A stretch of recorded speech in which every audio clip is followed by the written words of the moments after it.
जय जय श्री राधे। प्रभाकर जी, अभी तो हमारे परम पूज्य आज के सायंकालीन सत्र के कथा व्यास हरप्रिय प्रभु जी उपस्थित हो गए हैं। इसलिए आप कृपया स्वागताभिवंदन पूर्वक उपक्रम शुरू करें। प्रभाकर जी। जी गुरुदेव, सर्वेभ्यो नमो नमः। ओम श्रुतिस्मृतिपुराणानाम् आलयं करुणालयं नमामि भगवत्पादं शङ्करं लोकशङ्करं। शङ्करं शङ्कराचार्यं केशवं बादरायणं सूत्रभाष्यकृतौ वन्दे भगवन्तौ पुनः पुनः। ॐ श्री परमात्मने नमः। ॐ श्री गुरुचरणकमलेभ्यो नमः। माधवं पद्मयोनिं च नारदं बादरायणं शुकं सूतं च गोकर्णं मद्गुरुं च नमाम्यहम्। चिन्तामणिर्लोकसुखं सुरद्रुः स्वर्गसम्पदं प्रयच्छति गुरुः प्रीतो वैकुण्ठं योगिदुर्लभम्। वसुदेवसुतं देवं कंसचाणूरमर्दनं देवकी परमानन्दं कृष्णं वन्दे जगद्गुरुं। कृष्णाय वासुदेवाय हरये परमात्मने प्रणतक्लेशनाशाय गोविन्दाय नमो नमः। गोविंदाय नमो नमः।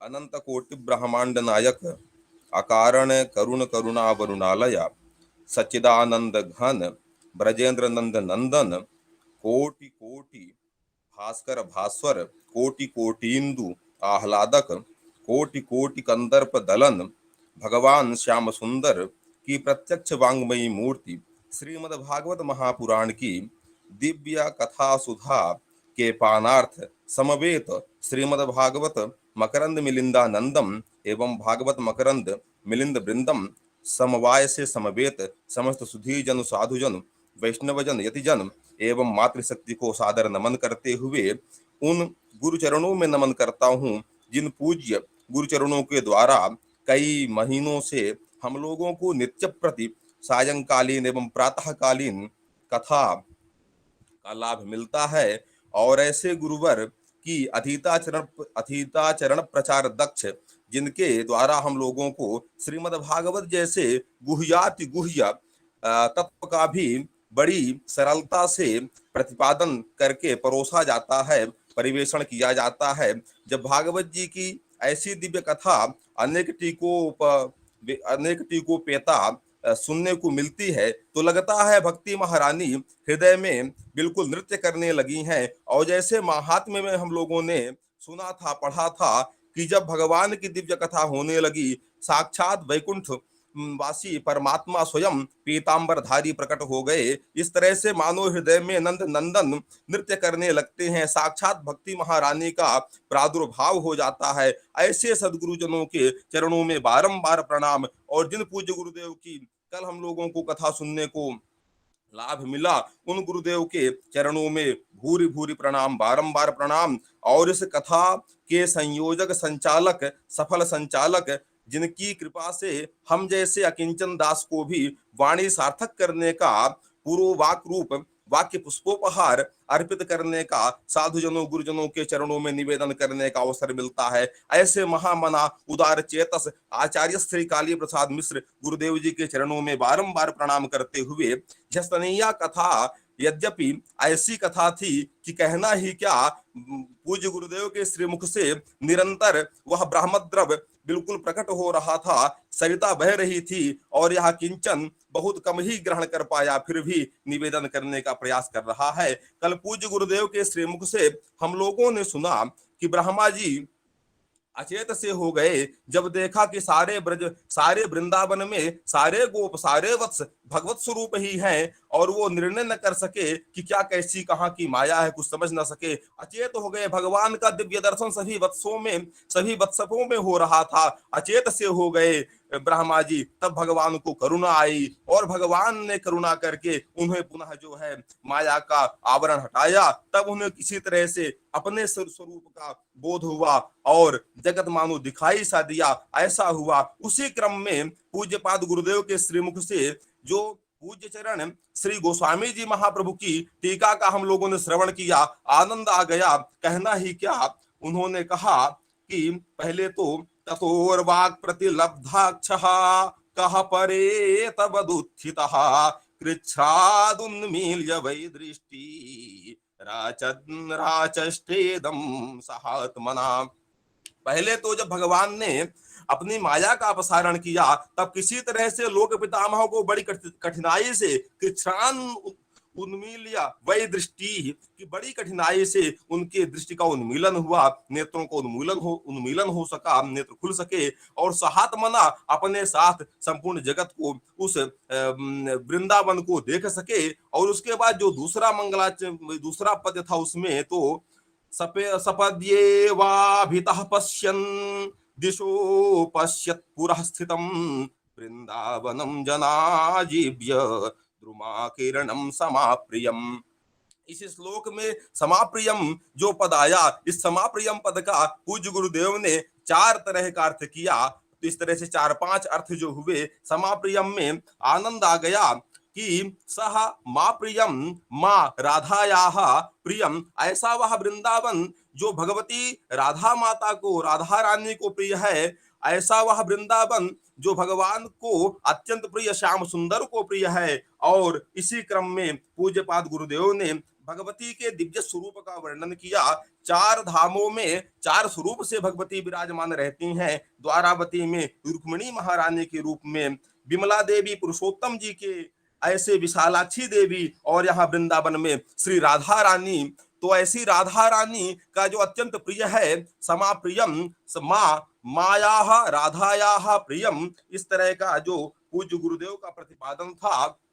मया राधया सह वर्तमानः श्री कृष्णः समः तस्य आप्रियम, इस तरह से आसमन्तात् माने संपूर्ण तरह से जो अत्यंत प्रिय है भगवती राधा रानी के सहित भगवान श्री कृष्ण को जो अत्यंत प्रिय है, इस तरह का। और मायायाः तस्याः एव प्रियः श्री कृष्णः तेन स वर्तमानम, इस तरह से वृंदावन जो भगवती माया के, भगवती राधा रानी के अत्यंत प्रिय भगवान हैं, ऐसे भगवान के सहित जो अत्यंत प्रिय वृंदावन है। इस वृंदावन के लिए हमने एक शब्द तो सुना था अवश्य कि ब्रज रज है, यह ब्रह्म द्रव है। ब्रज रज को ब्रज ऐसा प्रत्याहार करके प्रस्तुत किया। पर कल जो पूज्य गुरुदेव के श्री मुख से हम लोगों ने सुना, और इसी क्रम में हम लोगों ने अद्वैत का भी रस प्राप्त किया, और अद्वैत के साथ गौड़ी परंपरा का जो सिद्धांत है उसमें पर पार्थक्य क्या है, इस बात को पूज्य गुरुदेव ने बताया। यद्यपि यह मंदमति उस बात को धारण नहीं कर सका,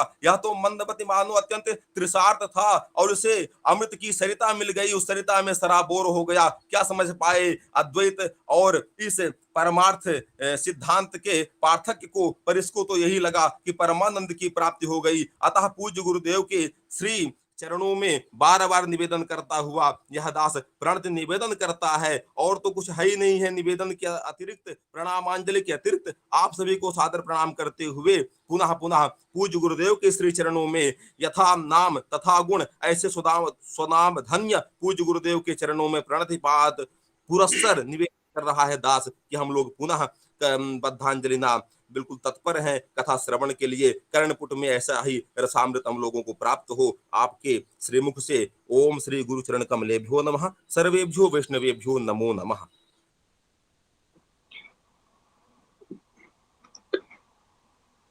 श्रीमद् भागवत के कथा रसिक आप सभी वैष्णव जनों को यथा योग्य प्रणाम करते हुए यह दास आज की कथा का यह लघु सत्र आरंभ करने जा रहा है। अज्ञानतिमिरान्धस्य ज्ञानाञ्जनशलाकया चक्षुरुन्मीलितं येन तस्मै श्रीगुरवे नमः। वाञ्छाकल्पतरुभ्यश्च कृपासिन्धुभ्यैव च पतितानां पावनेभ्यो वैष्णवेभ्यो नमो नमः। आजानुलम्बितभुजौ कनकावदातौ सङ्कीर्तनैकपितरो कमलायताक्षो विश्वम्भरो द्विजवरो युगधर्मपालो वन्दे जगत्प्रियकरो करुणावतारो अङ्गश्यामलिमच्छटाभिरभितो मन्दीकृतेन्दीवरम् जाजञ्जागुडरोचिषां विदधतं पट्टाम्बरस्य श्रिया वृन्दारण्यनिवासिनं हृदिलसत् दामाभिरामोदरम् राधास्कन्धनिवेशितो ज्वलभुजम् ध्यायेमदामोदरम्। हरे कृष्ण कृष्ण कृष्ण हरे हरे, हरे राम राम राम हरे हरे। नारायणं नमस्कृत्य नरं चैव नरोत्तमं देवीं सरस्वतीं व्यासं ततो जयमुदीरयेत्। यं प्रव्रजन्तमनुपेतमपेतकृत्यं द्वैपायनो विरहकातराजुहाव पुत्रेति तन्मयतया तर्वो विनेदुस्तं सर्वभूतहृदयं मुनिमानतोऽस्मि।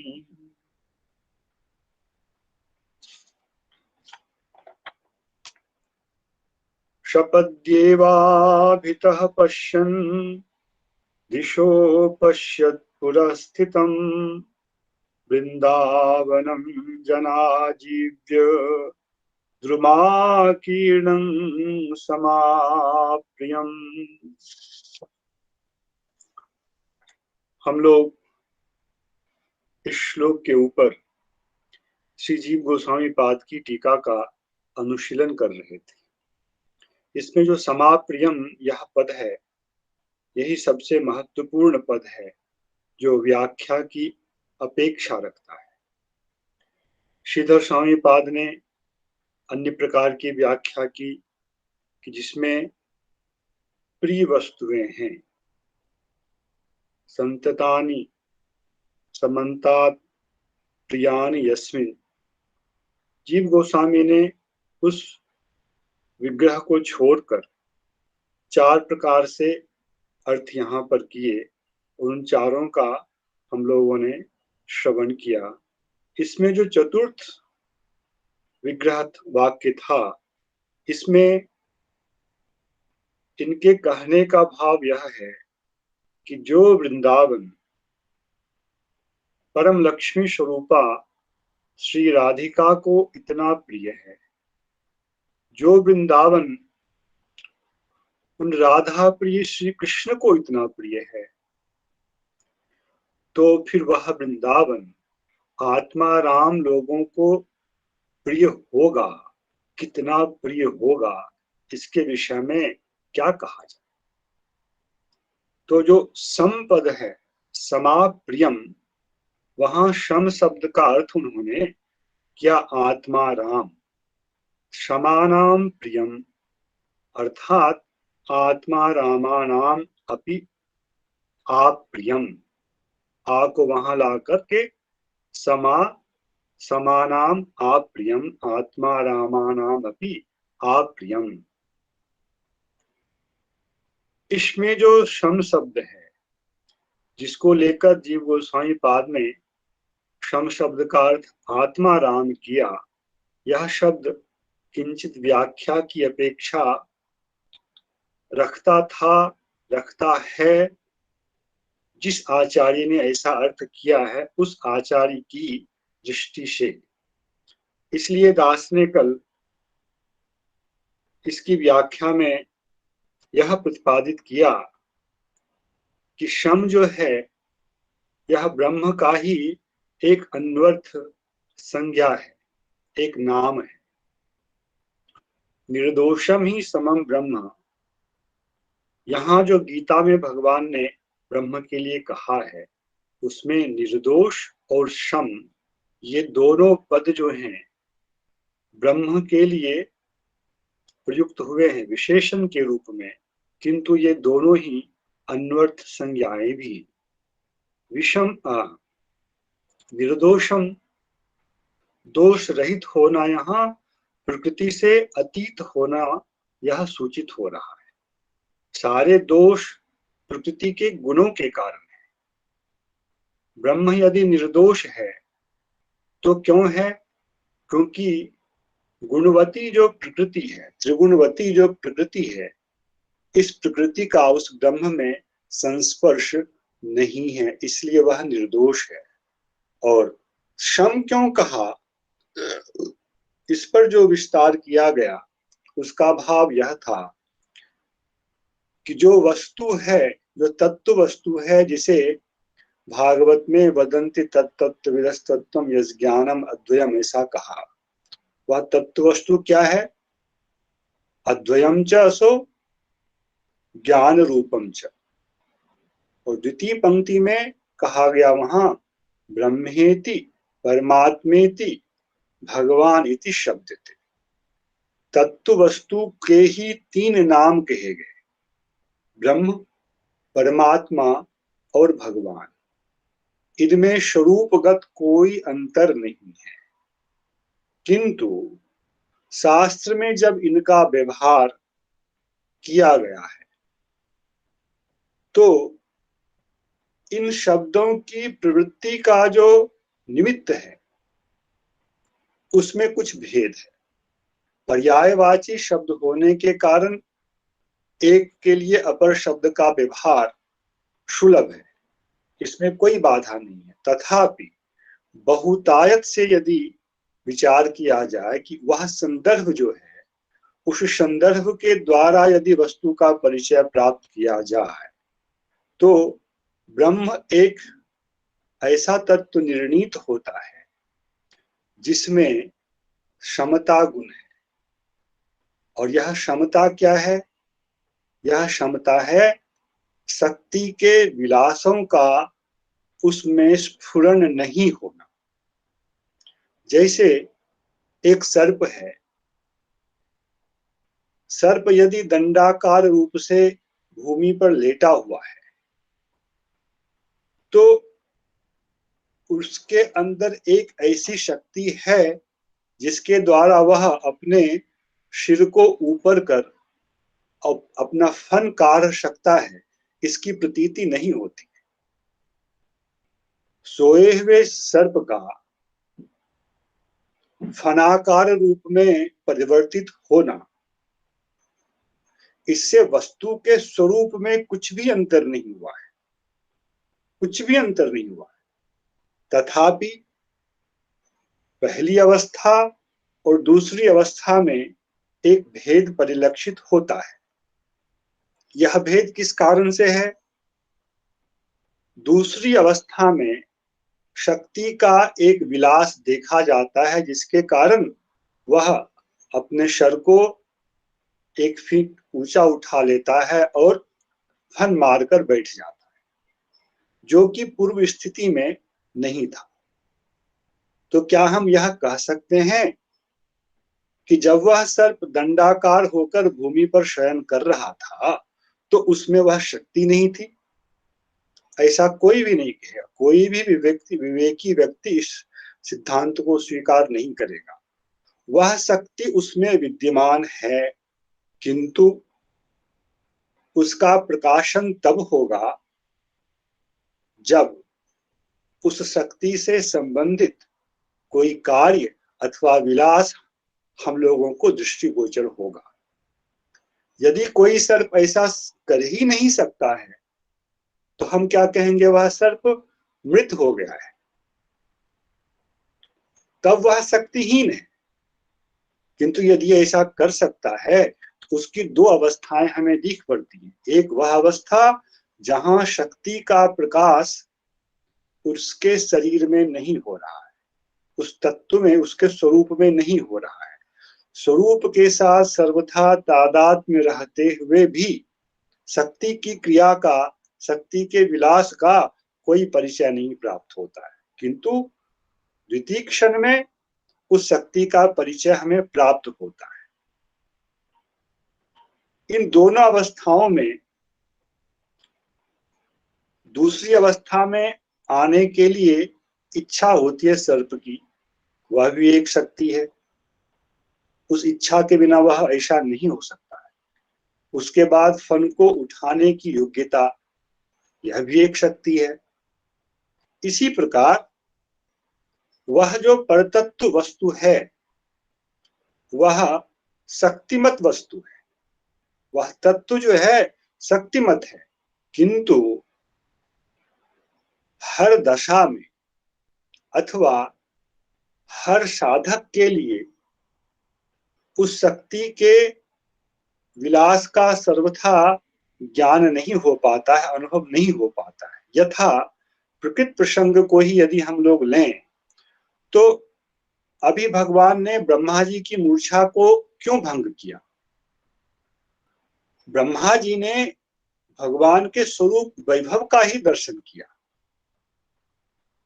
किंतु जिस स्वरूप वैभव का भगवान ने दर्शन कराया, इतने में भगवान को स्वयं ही संतुष्टि नहीं हो रही है। वे सोच रहे हैं इससे भी अधिक माधुर्य में जो मेरा स्वरूप है उसका मैं दर्शन कराऊंगा ब्रह्मा जी को। अर्थात अभी जिस प्रकार की शक्ति के विलास का अनुभव ब्रह्मा जी ने किया, इससे विलक्षण कुछ और अधिक शक्ति के विलास का दर्शन में ब्रह्मा जी को कराऊंगा। अतः जहां जहां शास्त्र में निर्विशेष शब्द का प्रयोग हुआ है वहां इसका अर्थ यही है कि वस्तुगत जो शक्ति है उस शक्ति की क्रिया का वहां प्रकाश नहीं हुआ है, इसलिए उसको निर्विशेष कहा गया। इसके लिए मैंने दास ने भागवत से उदाहरण दिया। केवल ब्रह्म को ही निर्विशेष नहीं कहा गया है।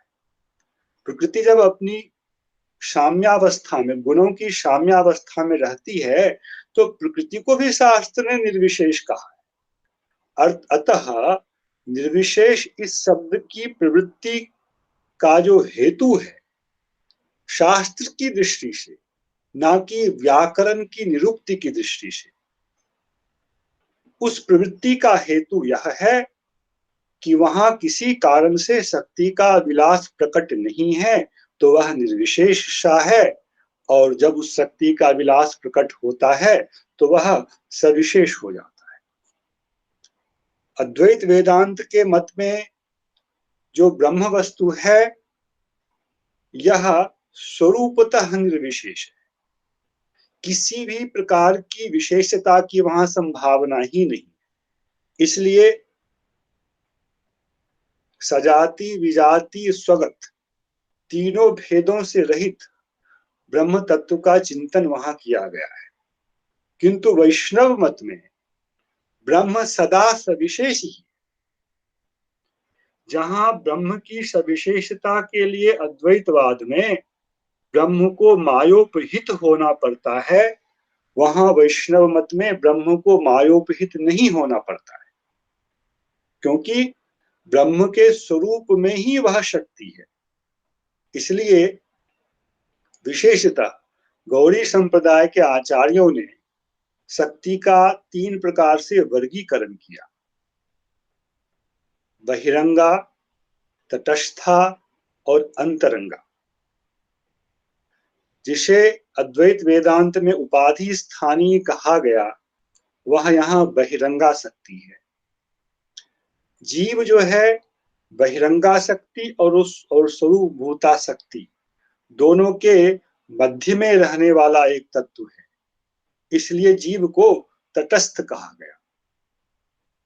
गीता के 7वें अध्याय में भगवान ने जब 2 प्रकार की प्रकृतियों का वर्णन किया है, तो अपरेयम इतस्त्वन्यां प्रकृतिं वृद्धि में पराम, यहाँ 2 प्रकार की प्रकृति का वर्णन भगवान ने स्वयं किया है। इन दोनों प्रकार की प्रकृतियों में किसी भी प्रकार का अन्य तत्व का संक्रमण नहीं है। अपरा प्रकृति अपने आप में एक है और जीव जो है अपने आप में एक प्रकृति है। अपरा प्रकृति से उपहित होकर ब्रह्म ही जीव हुआ, यह गीता से सिद्ध नहीं होता है और वैष्णव आचार्यों का यह मत नहीं है। इन दोनों प्रकृतियों से भिन्न इसको अन्य दर्शन में, विशिष्टाद्वैत दर्शन में चित अचित के रूप में कहा गया। चित अचित विशिष्ट ब्रह्म को जो वहां कहा गया, वहां ये दोनों शक्तियां हैं, अचित बहिरंगा शक्ति और चित जो है तटस्था शक्ति गौड़ी मत के अनुसार। इसके अतिरिक्त ब्रह्म में स्वरूप भूता शक्ति भी है, जिसके लिए भगवान ने गीता में नाहम प्रकाश सर्वस्य योग माया समावृतः कहा गया है। उसको उस अपरा और अपरा की अपेक्षा श्रेष्ठा जो जीवभूता प्रकृति है, उससे पृथक होना ही पड़ेगा। क्यों? जीव का आच्छादन करने वाली है वह अपरा प्रकृति, और उससे जीव अपने स्वरूप को भी ठीक से नहीं समझता है। किंतु मुक्तात्माओं के लिए भी जो भगवान के स्वरूप का सम्यक ज्ञान नहीं होता, जैसे ब्रह्मा जी की स्थिति संसार में सर्वोच्च है, तथापि कृष्ण के स्वरूप का सम्यक ज्ञान, कृष्ण की शक्तियों का विलास यह नहीं है, इसलिए भगवान ब्रह्मा जी के ऊपर कृपा कर रहे हैं। तो वह जो शक्ति है जिसके द्वारा ब्रह्मा जी पर कृपा की जा रही है, जिसके लिए जीव गोस्वामी ने कहा श्री कृष्ण तस्मै परम कृपया स्वांतरंग वैभवम प्रकाशितवान। यह जो अंतरंग वैभव है, यह भगवान की अंतरंगा शक्ति के द्वारा है, जो उनके स्वरूप में ही निहित है। इसी को शास्त्र में पराश्य शक्ति विविधैव श्रूयते स्वाभाविकी ज्ञान बल क्रिया। यदि ब्रह्म में औपाधिकी ही शक्ति है, त्रिगुणात्मिका माया उपाधि रूप में वहां कार्य कर रही है, तो शास्त्र का यह वचन कि ब्रह्म में स्वाभाविकी शक्ति है, औपाधिकी नहीं है, इसकी संगति करना बहुत ही कठिन है, बहुत ही कठिन, असंभव है। कठिन नहीं, असंभव है। अतः भागवत की दृष्टि में एक ही तत्व वस्तु अपनी प्रकाशमानता के भेद से 3 नामों को ग्रहण करती है। एक नाम है ब्रह्म, जिसमें स्वरूप शक्ति के विलास का स्फुरन नहीं होता, यदि होता है तो बहुत अल्प होता है। दूसरा जो नाम है परमात्मा, ब्रह्म इति परमात्मा इति परमात्मेति, वह परमात्मा ब्रह्म की अपेक्षा अधिक शक्ति का प्रकाश करने वाला तत्व है। उस परमात्मा में बहिरंगा शक्ति, तटस्था शक्ति और स्वरूप भूता जगत कर्तृत्व आदि शक्ति का प्रकाशन होता है। कुछ लोग उनकी उपासना करते हैं। और जो भगवान यह तत्व है, भगवान इति शब्द थे, वहां जो भगवान के अंतर्भूत, शब्द के अंतर्भूत जो भग शब्द है, वह भग शब्द वस्तुतः माया का परिणाम नहीं है। वह भग भगवान की अंतरंगा शक्ति का परिणाम है, जिसके कारण भगवान का संपूर्ण अंतरंग वैभव है। भगवान का नाम, रूप, गुण, लीला, परिकर, धाम इत्यादि सब उसी अंतरंगा शक्ति का वैभव है। और इस अंतरंगा शक्ति के वैभव का अनंत विस्तार है। इसी को कोई पार नहीं पा सकता है, जिसके लिए शास्त्र में कहा गया है नेति नेति, इतना नहीं, इतना ही नहीं, इतना ही नहीं। कहीं कहीं तो यह भी कह दिया जाता है काव्यात्मक दृष्टि से, भगवान स्वयं अपनी शक्ति की अनंतता को नहीं समझ सकते। यह है अंतरंगा शक्ति का वैभव, जिसका वर्णन प्रकृत प्रसंग में हो रहा है। अन्यथा ब्रह्मा जी इस माया को देखकर मोहित नहीं हुए। सभी आचार्यों ने यही यहाँ प्रतिपादित किया है। अजा जवनिकाम चछाद, इसमें सबने यहाँ कहा, इस अजा का अर्थ त्रिगुणात्मिका प्रकृति नहीं है।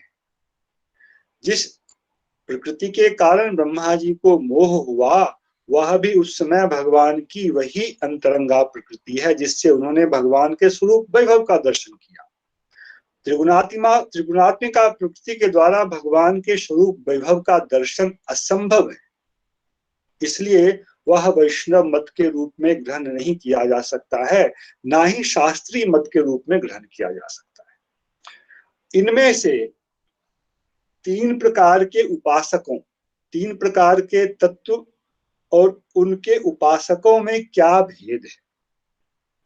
ब्रह्म नामक तत्व एक ही है, किंतु शक्ति के विलास के तारतम्य से जो ब्रह्म नामक तत्व है, जो परमात्मा नामक तत्व है और जो भगवान नामक तत्व है, इनके उपासकों को यहाँ तीन प्रकार की संज्ञाएं दी गई।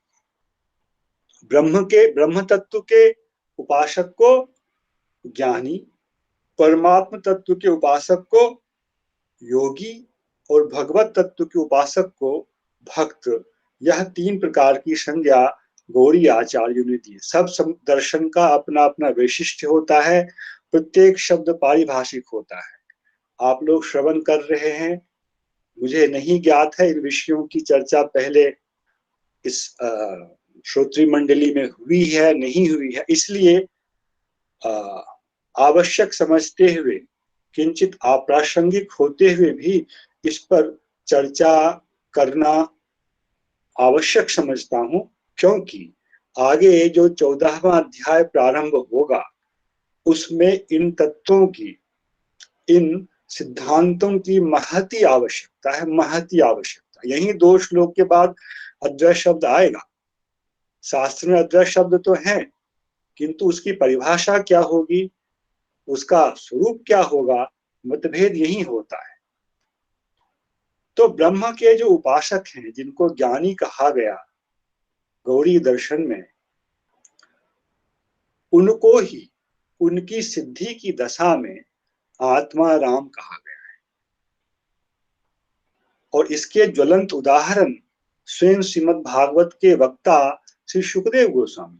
इस चीज को ही समझाने के लिए वह दृष्टांत श्रीमद् भागवत से दिया गया, जहां सूत गोस्वामी ने सुखदेव गोस्वामी की उस अवस्था का वर्णन किया है जहां ब्रह्म के अतिरिक्त किसी भी वस्तु की स्फूर्ति ही नहीं है सुखदेव गोस्वामी को।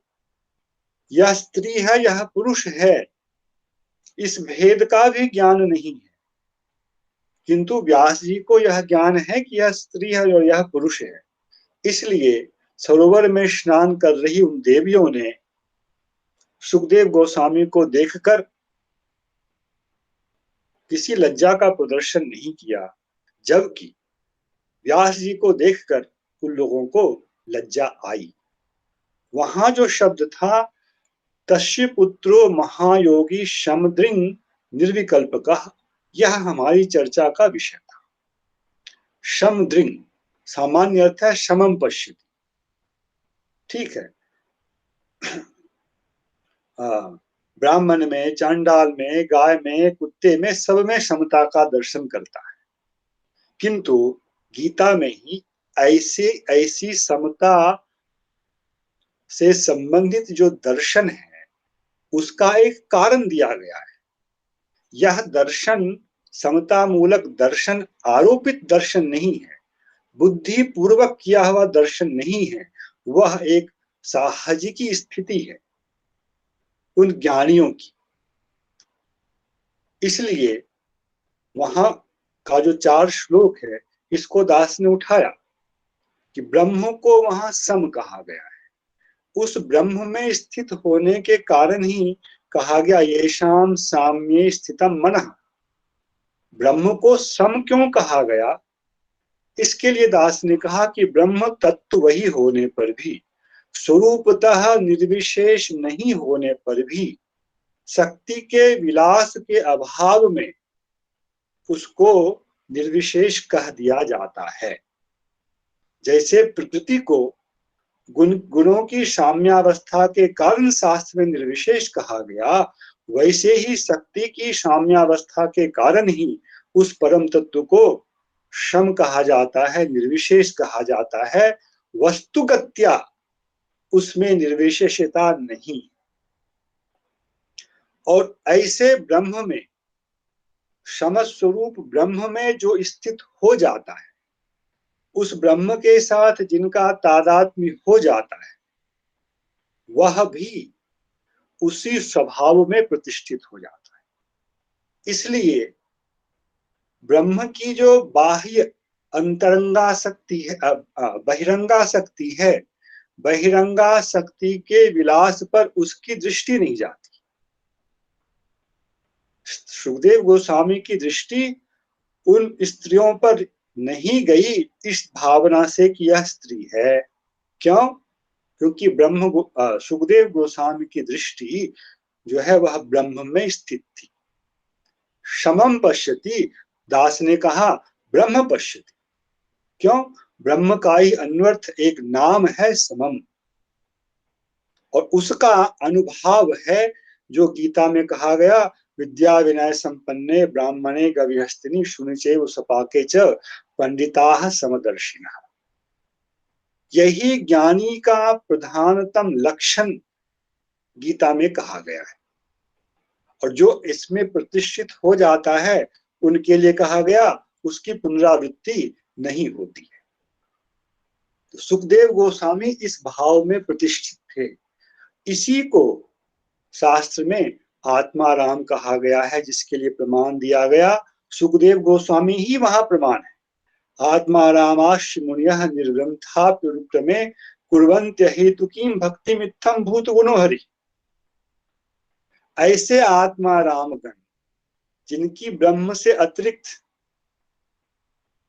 जो बहिरंगा शक्ति का विलास है उस पे दृष्टि ही नहीं जाती, वैसे सुखदेव गोस्वामी प्रवृत्ति आत्माराम गण भी जिसके गुणों के द्वारा आकर्षित होकर भक्ति का आचरण करते हैं, तो वह जो गुण है उस गुण को इस त्रिगुणात्मिका प्रकृति से अतीत अवश्य ही होना पड़ेगा, नहीं तो कथमपि विषय की संगति नहीं हो सकती है कि जो सुखदेव गोस्वामी आत्माराम होकर इस दशा में पहुंचे हुए हैं कि उनको स्त्री पुरुष के भेद का ज्ञान नहीं है, वह किसी त्रिगुण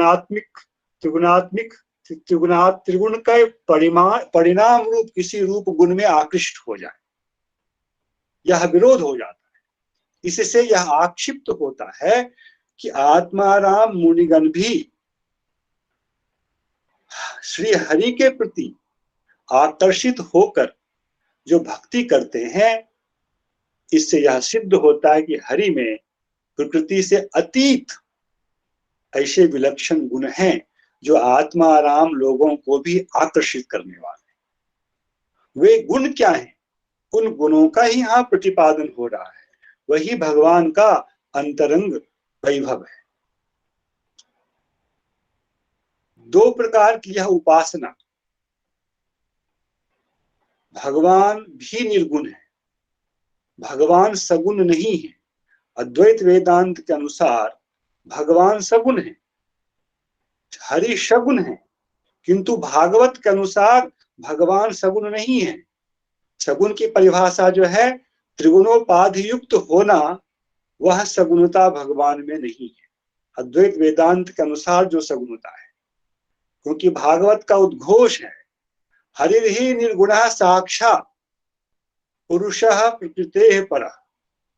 यह परिभाषा वचन है। हरिर्हि निर्गुणः साक्षात्, साक्षात निर्गुणता यदि कहीं है तो वह है श्री हरि में। और निर्गुणता किसे कहेंगे? पुरुषः प्रकृतेः परः। हरि प्रकृति से अतीत पुरुष हैं, उनमें, उनके स्वरूप में, उनके वैभव में प्रकृति, त्रिगुणात्मिका जो प्रकृति है, इसके संस्पर्श की संभावना ही नहीं है। हरि साक्षात निर्गुण है, तो ब्रह्म को जो निर्गुण कहा गया, इसका उत्तर यह है हरि के निर्गुण होने के कारण ही ब्रह्म जो हरि का एक वैभव स्थानीय है, ब्रह्म निर्गुण है। इसलिए हरि साक्षात निर्गुण है और ब्रह्म जो है उस हरि के वैभव होने के कारण निर्गुण कहे जाते हैं। ऐसे श्री हरि में किसी भी माइक गुणों की कल्पना यह शास्त्र के प्रति एक अपचार है। ऐसा नहीं होना चाहिए। कई जगहों पर हरि की बात क्या, हरि के प्रति की जाने वाली भक्ति को भी शास्त्र ने निर्गुण की कहा है। श्रीमद् भागवत में लक्षणमी भक्ति योगस्य निर्गुणस्य ही उदाहृतम, यह भगवान कपिल का जो वचन है उसमें भक्ति को भी निर्गुण कहा गया है। भक्ति एक क्रिया है, एक भाव है, तो भक्ति कैसे निर्गुण हो जाएगी यदि निर्गुण शब्द का अर्थ यह किया जाए कि कोई गुण ही जिसमें नहीं है, कोई क्रिया जिसमें नहीं है, वह यदि निर्गुण हो तो भक्ति जो कि स्वतः क्रिया स्वरूपा है, उसमें निर्गुणता का वह लक्षण घटित ही कैसे हो सकता है। इसलिए वेदव्यास जी के शास्त्र के अनुसार निर्गुणता का अर्थ सर्वथा गुणहीनता, किसी धर्म का ना होना, ऐसा कथमपि संभव नहीं। निर्गुणता का अर्थ है पुरुषः प्रकृतेः परः, प्रकृति से अतीत होना ही व्यास शास्त्र की दृष्टि में निर्गुणता है। तो ब्रह्म भी निर्गुण है, भगवान भी निर्गुण है, हरि भी निर्गुण है। इन दोनों निर्गुण तत्वों की उपासना, इसका प्रतिपादन 12वें अध्याय के प्रारंभ में अर्जुन के प्रश्न के अनुसार भगवान ने किया है। अर्थात अर्जुन ने जो यह प्रश्न किया है, एवं सतत युक्ताये भक्तास्त्वां पर्युपासते ये चाप्यक्षरम अव्यक्तम तेषाम के योग वित्तमाह। यह प्रश्न अर्जुन कब कर सकते हैं जबकि इन दोनों प्रकार के तत्वों की उपासना का वर्णन इसके पहले गीता में आ चुका हो। तो जो द्वितीय तत्व है अक्षरम अव्यक्तम, यह जो तत्व है उसकी उपासना प्रथम षट्क में ज्यादा है। उसमें भी पंचम अध्याय का यह प्रकरण जो दास ने सुनाया भी ब्रह्म से संबंधित, तस्मात् ब्रह्मणि ते स्थिताः, यहां है। 7वें अध्याय में जाकर के परमात्मा संबंधी उपासना कुछ आती है और शुद्ध भगवत उपासना जो है वह 9वें अध्याय में आती है। इस प्रकार से गीता में थोड़ा विभाग है उपासना का। तो अर्जुन जब यह प्रश्न कर रहे हैं अक्षर और अव्यक्त तत्व जो है उसकी उपासना करने वाला और जो आपकी उपासना करते, एवं सततयुक्ताये भक्तास्त्वां पर्युपासते, एक ही तत्व होने पर भी तत्व में शक्ति के प्रकाशन के दृष्टिकोण से जो अंतर है उसको लेकर अर्जुन ने यह प्रश्न किया है। और भगवान ने यह नहीं कहा कि तुम्हारा प्रश्न अनुचित है। प्रश्न है के योग वित्तमा, भगवान ने सीधा उत्तर दिया मय्यावेश मनो ये मां नित्य युक्ता उपासते श्रद्धया पर्योपेतास्ते में युक्त तमामतः। मेरा मत तो यह है, जो मेरे श्याम सुंदराकार नराकार रूप की उपासना करता है वह युक्ततम है। स्वतः आक्षिप्त है कि जो अक्षर अव्यक्त तत्व की उपासना करने वाला है वह युक्ततम नहीं है, वह युक्त होगा अथवा युक्ततर होगा। किंतु प्राप्ति की दृष्टि से भगवान ने भेद नहीं किया। जो इसका फल, दोनों की उपासना के फल को भगवान ने ही स्वीकार किया कि वे दोनों मेरे पास ही आते हैं। ते प्राप्नुवन्ति मामेव सर्वभूतिते रता। अक्षर अव्यक्त की उपासना करने वाले भी मेरे ही समीप आते हैं। और अर्जुन ने तो दो वहां विशेषण दिए थे, उसके लिए भगवान ने अपनी ओर से विशेषणों की झड़ी लगा दी है। भगवान ने क्या, ये तु अक्षरम निर्देश्यम अव्यक्तम सर्वत्रगम अचिंत्यम कूटस्थम अचलम ध्रुवम उपासते, इतने सारे विशेषण दे दिए। ये सारे विशेषण शास्त्र में उसी ब्रह्म से संबंधित प्राप्त हुए और इसी ब्रह्म में जो स्थित है, स्थित होने के तत्व को दास ने दिखाया था गीता के 6 अध्याय के ही श्लोक से, कि जहां ब्रह्म में स्थित ऐसे योगियों को अक्षय सुख की प्राप्ति का विषय आया है, भगवान ने कहा युंजन एवं सदात्मानम योगी विगत कल्मषः सुखेन ब्रह्म संस्पर्शम अत्यंतम सुखम अस्नुते। इस श्लोक में ब्रह्म संस्पर्शम अत्यंतम सुखम अश्नुते, ये भगवान ने कहा। सुख का ही विशेषण है ब्रह्म संस्पर्शम। ब्रह्मणः संस्पर्शः यत्र तत्सुखम। तो दास ने कहा था जब ब्रह्म का संस्पर्श है किसके साथ, जो देही वह योगी है, तो फिर ब्रह्म को सर्वथा निर्धर्मक कैसे कहा जा सकता। इस संस्पर्श का एक अनुयोगी होगा और एक प्रतियोगी होगा, यह अनिवार्य है। और इस प्रकार से उसी जगह आगे जाकर के ऐसे लोगों को भगवान 5वें अध्याय में भगवान ने उसको ब्रह्मभूत कहा है। योऽन्तः सुखोऽन्तरारामस् तथान्तर ज्योतिरेव यः स योगी ब्रह्म निर्वाणम ब्रह्मभूतोऽधिगच्छति। 5वें अध्याय का ही वह प्रसंग है। यहाँ क्या आया, योऽन्तः सुखः अन्तरारामः। इसी शब्द को दास ने आत्मा राम के रूप में ग्रहण किया। वह उसी को शास्त्र में ब्रह्मभूत कहा है। ऐसा ब्रह्मभूत जो व्यक्ति है वह ब्रह्म के अतिरिक्त कहीं अपनी दृष्टि नहीं रखता है। इसके उदाहरण है सुखदेव गोस्वामी। और गीता के 18वें अध्याय में भगवान ने पुनः सर्वगुह्यतम उपदेश देने से पहले भूमिका के रूप में फिर इस ज्ञानी को लाया है। ब्रह्मभूतः प्रसन्नात्मा न शोचति न कांक्षति समः सर्वेषु भूतेषु मद्भक्तिं लभते पराम। यहाँ भी क्या लक्षण आया, समः सर्वेषु भूतेषु, सभी भूतों के प्रति उनकी समदृष्टि है। और यह समदृष्टि जो है यही सुखदेव गोस्वामी के लिए यहाँ कहा गया समदृंग। और यह समदर्शिता जो है ब्रह्म में ही स्थित होने का अनुभव है, प्रभाव है। बुद्धि के द्वारा आरोपित होकर यह समता नहीं है कि मैं स्त्री नहीं देख रहा हूं, मैं पुरुष नहीं देखते रहो भैया, तब तो ऐसा तुम सोच रहे हो। सुखदेव गोस्वामी को सोचने की आवश्यकता यहाँ इस विषय में नहीं है। ऐसे आत्मा रामगण जिस हरि की अहेतु की भक्ति करते हैं, वे हरि कैसे गुण वाले होंगे, यह कितना विचारणीय है। सुखदेव गोस्वामी के लिए ही यह विषय आया है भागवत में ही।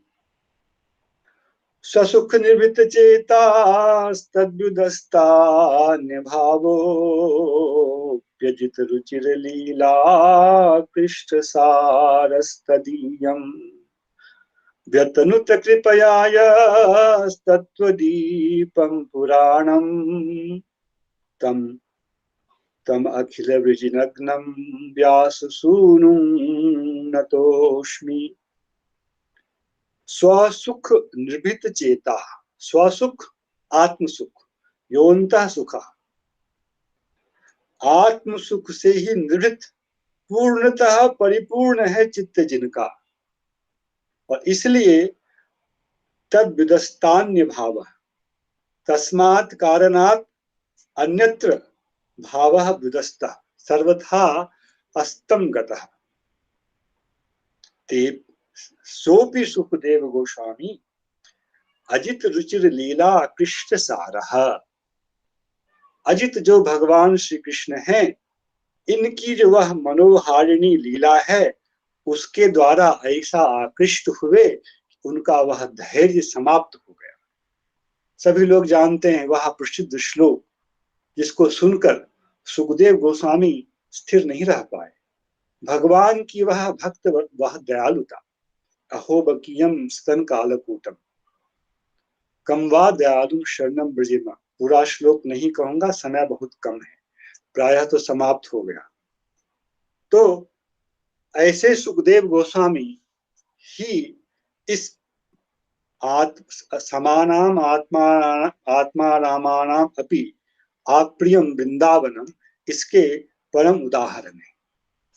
यहाँ जो एक चीज और योग करना चाहूंगा वह यह, देख सुनने में ऐसा लगता है कि सुखदेव गोस्वामी की यह निर्विकल्पक स्थिति, जहां स्त्री पुरुष का भेद नहीं है, वह भेद उनको दिख नहीं पड़ रहा है, यही सर्वोत्तम अवस्था है। और व्यास जी ने जो देखा कि कन्याएं सरोवर में स्नान कर रही हैं, वह न्यून दृष्टि है, ऐसा समझने से अपराध भी होगा और यह अपसिद्धांत भी है। वह निर्विकल्पक दृष्टि, समदर्शिता प्राकृत दृष्टि वालों की तुलना में श्रेष्ठ अवश्य है, किंतु व्यास जी जो दर्शन कर रहे हैं उसकी तुलना में श्रेष्ठ ऐसा नहीं कहा गया। देवियों ने सुखदेव गोस्वामी के द्वारा लज्जित होकर वस्त्र नहीं ग्रहण किया, उसका हेतु अलग है। व्यास जी को देखकर लज्जित होकर वस्त्र ग्रहण किया, इसका हेतु केवल इतना है कि व्यास जी जानते हैं कि ये स्त्रियां हैं, किंतु इसका अर्थ यह नहीं है कि व्यास जी की दृष्टि न्यून है। ऐसा भाव हम लोगों को नहीं रखना चाहिए। और इसी विषय में अप्रासंगिक मैं फिर भी नहीं समझता हूं, क्योंकि आगे आप लोगों को इन चीजों की आवश्यकता पड़ेगी, दास तो उपस्थित नहीं रहेगा। तो इस दृष्टि के विषय में जीव गोस्वामी का ही क्या मत है, इसको थोड़ा सुनाना चाहूंगा। यदि 5-10 मिनट का विलंब भी हो जाए तो दास का अनुरोध है कि आप लोग धैर्यपूर्वक सुनेंगे। यह विषय जीव गोस्वामी ने शरण संवादिनी में उठाया है। जो ब्रह्मभूत लोग होते हैं, सुखदेव गोस्वामी जैसे लोग, उनकी स्थिति शास्त्र के अनुसार यत्र नान्यत पश्यति, नान्यत शृणोति, नान्यत विजानाति स भूमा। शास्त्र वचन श्रुति वचन है। यत्र न अन्यत पश्यति, और दूसरा कुछ नहीं देखता है, नान्यत शृणोति, और कुछ नहीं सुनता है, नान्यत विजानाति स भूमा। जहां जिस विषय में ऐसा होता है उसको भूमा का, ब्रह्म क्या है, भूमन वस्तु है, सर्वव्यापक वस्तु है। अथ यत्र अन्यत पश्यति, अन्यत शृणोति, अन्यत विजानाति तद अल्पम। और जिस वस्तु में अन्यत पश्यति, अन्यत शृणोति, अन्यत विजानाति तद अल्पम, न तो तद वस्तु भूमन। यो वै भूमा तद अमृतम। अल्प और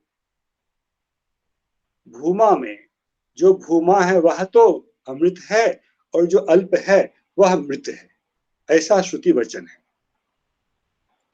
और इसका फल अथ यद अल्पम तन मर्त्यम इत्यादो च अयम अर्थः।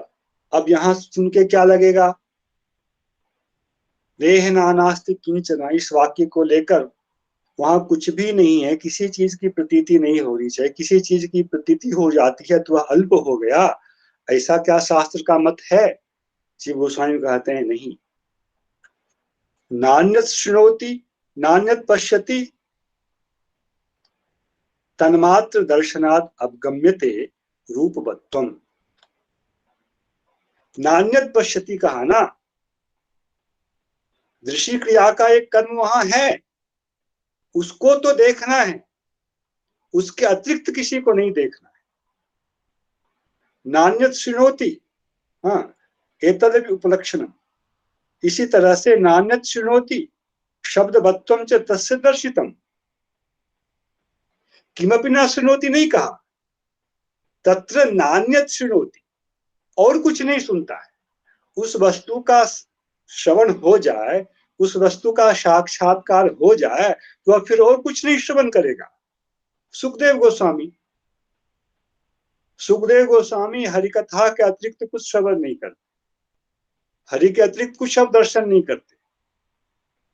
तो जिस वाक्य के द्वारा यह प्रतिपादित करने की चेष्टा की जाती है कि वहां दर्शन क्रिया का कोई कर्म नहीं है, श्रवण क्रिया का कोई कर्म नहीं है, विज्ञान क्रिया का कोई कर्म नहीं, उस वाक्य से तो आक्षेप हो रहा है कि वहां इस सब का कर्मभूत कुछ है। यह नहीं कि वहां यह नहीं है, वहां है। इसके द्वारा ये तीन क्रियाएं हैं और इन तीन क्रियाओं का कर्म वहां है, और इसको उन्होंने कहा एतदपि लक्षणम स्पर्शादिमत्वम च ज्ञेयम। यहाँ तो आंख, कान और जानाति मन, चले इसको हम ग्रहण कर लेते हैं। इससे बाकी इंद्रियों का भी विषय उस वस्तु में है, यही प्रतिपादित होता है, ना कि वस्तु की निर्विशेषता का प्रतिपादन होता है। तो और इसी के लिए शास्त्र ने कहा है सर्वगंधा सर्वरसः, छांदोग्य उपनिषद में। इन वचनों के द्वारा, पूरा लंबा वाक्य, पूरा वाक्य नहीं पढ़ूंगा, सर्वगंधा सर्वरसः, क्यों? उस गंध को ग्रहण करना है, उस वहां विद्यमान रस का आस्वादन करना है, वहां विद्यमान रूप को ग्रहण करना है। इसलिए वस्तु की निर्विशेषता का प्रतिपादन नहीं होता है इन विशेषताओं के रहने से, और विशेषताओं के रहने से ही वह अल्प नहीं हो जाता है। इन विशेषताओं वाला ही जो है वह भूमा तत्व है। एवं बहिरिंद्रियेषु स्फुर्तिर्दर्शिता, यहाँ बहिरिंद्रियों के द्वारा इन चीजों का ग्रहण करने का प्रसंग कहा गया है। बहिरिंद्रियेषु स्फुर्ति ही तस्य वस्तुनः दर्शिता, नान्यद् विजानाति इति तथैव अंतःकरणेषु स्फुरति इत्याह। बाह्य जो करण है इनका भी वह विषय है, अन्यथा शृणोति पश्यति इत्यादि का प्रसंग नहीं आता। और नान्यद् विजानाति, यह अंतःकरण का धर्म है, जानना। तो तत्र नान्यद् विजानाति इति तथैव अंतःकरणेषु स्फुरति, बाह्यकरणेषु स्फुरति, अंतःकरणेषु स्फुरति, यह सिद्ध हुआ। तत्र अन्य दर्शनादि निषेधः। अब फिर न शृणोति का मतलब क्या हुआ? अन्यत न शृणोति, अन्य सुनने लायक है तभी तो कहा जा रहा है। वाक्य का अर्थ क्या होगा? जो सुनने लायक नहीं है, कुछ है ही नहीं, तो नान्यत शृणोति यह विषय भी नहीं हो सकता है। इसलिए अगला जो वाक्य अथ यत्र अन्यत शृणोति अन्यत विजानाति, उस विषय वस्तु का निषेध नहीं किया गया है, जो समझने की बात है। विषय वस्तु का निषेध नहीं किया गया है, ब्रह्म के स्वरूप से अतिरिक्त भी श्रवण इत्यादि का जो विषय है वह है, किंतु वह योगी किस स्थिति में है, यह महत्वपूर्ण है। यदि वह समता की स्थिति में ही है, ब्रह्म दर्शन से अतिरिक्त उसे कुछ नहीं दिखता है, तो उसकी निर्विकल्पक समाधि है, जैसी सुखदेव गोस्वामी की समाधि थी। किंतु इससे व्यास जी का दर्शन न्यून नहीं हो जाता है। क्यों? क्योंकि वो मिथ्या नहीं देख रहे। इसके विषय में कह रहे हैं, हाँ, तत्र अन्य दर्शनादि निषेधः तस्य अनंत विवक्षया। वे अनंत हैं, इसलिए अन्य दर्शन जो है उनसे अतिरिक्त दर्शन तो कुछ हो ही नहीं सकता है। और कृष्णस्य जगतः अपि तद विभूत्यंतर्गत अंतर्गतत्वात् अंतर्गतत विवक्षया च शुद्धे चित्ते जगतोपि तद विभूति रूपत्वेन यथार्थायाम स्फुरतो न दुःखदत्वम्। शिव गोस्वामी कह रहे हैं, अन्यत किमपि न शृणोति, इसका अर्थ यही है, उसमें जो अनंतता है, एक ही विषय नहीं है, अनंत विषय है, इसके कारण उससे अतिरिक्त वे कुछ भी नहीं देखते ऐसे लोग। और कृष्णस्य जगतः अपि तद विभूत्यंतर्गतत्व विवक्षया। जगत क्या है? यह जगत भी भगवान की बहिरंगा विभूति ही है, और यह भी उनके अंतर्गत ही है।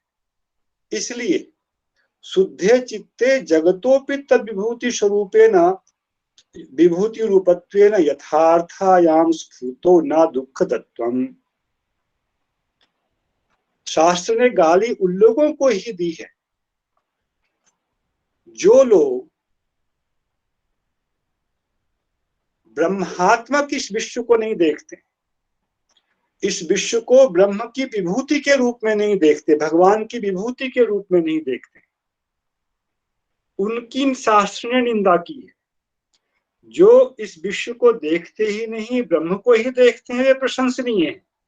किंतु जो उस परम तत्व भगवान के साथ उनकी विभूति के रूप में इस जगत का भी दर्शन करते हैं, तो शुद्ध चित्त में जगत की भी भगवत विभूति के रूप में जो यथार्थ स्फूर्ति होती है, जगत भगवान की विभूति के रूप में स्फूर्ति नहीं होना, यह अयथार्थ स्फूर्ति है, और भगवान की विभूति के रूप में स्फूर्ति होना यथार्थ स्फूर्ति है।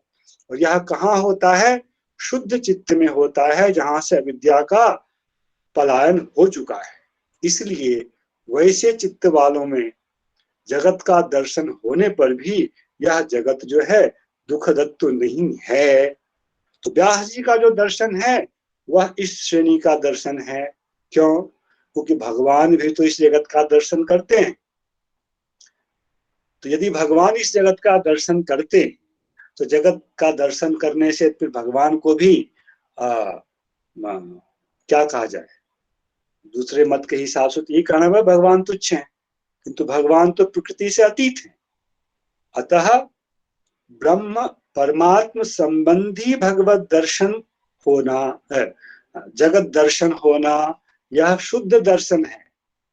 और परमात्म से संबंधित दर्शन नहीं होना, यह अशुद्ध दर्शन है। वह दर्शन दुखदायी होता है, न कि जगत को परमात्मा की विभूति के रूप में देखना, यह दुखदायी है। तो व्यास जी का जो दर्शन है इस श्रेणी का दर्शन है। इसलिए व्यास जी के दर्शन को न्यून नहीं समझ लेना चाहिए। यहाँ के व्यास जी ने सुखदेव गोस्वामी से न्यून दृष्टि वाले हैं। प्राकृत दृष्टि वालों की अपेक्षा निर्विकल्पक दृष्टि वाले जो हैं वे श्रेष्ठ हैं, किंतु जगत को भी भगवान की विभूति के रूप में देखने वाले उनसे भी श्रेष्ठ हैं। अतः व्यास जी के दर्शन को यहाँ न्यून नहीं समझना चाहिए।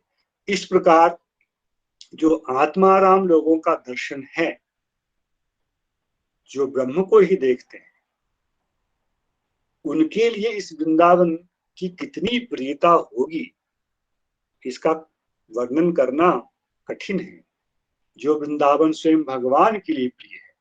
वृंदावन शब्द यहाँ जीव गोस्वामी बोलते हैं उपलक्षण है, क्योंकि भागवत में वृंदावनम गोवर्धनम यमुना पुलनानि च तद्वीक्ष इस तरह से एक श्लोक है, राम कृष्ण योर नृप, राम कृष्ण की अत्यंत प्रीति हुई। वृंदावन, गोवर्धन, यमुना पुलिन, यह सब कुछ शास्त्रीय जो वृंदावन का स्वरूप है। ये शास्त्र में बृहद बावन पुराण इत्यादि में 16 क्रोशीय जो वृंदावन है, ना कि पंचक्रोशीय वृंदावन, उस सब को लेकर के यह विषय यहाँ कहा गया है। तो आत्माराम मुनिगण वे सम है, और ऐसे आत्माराम मुनियों के लिए भी यह वृंदावन जो है अप्रियम, यह कहने की कोई आवश्यकता ही नहीं है। जो कि राधा रानी को प्रिय है, श्री कृष्ण को प्रिय है। इतना कहकर आज के वक्तव्य को यही विराम देता हूँ। जय श्री कृष्ण। हरे कृष्ण कृष्ण कृष्ण हरे हरे, हरे राम हरे राम राम हरे राम।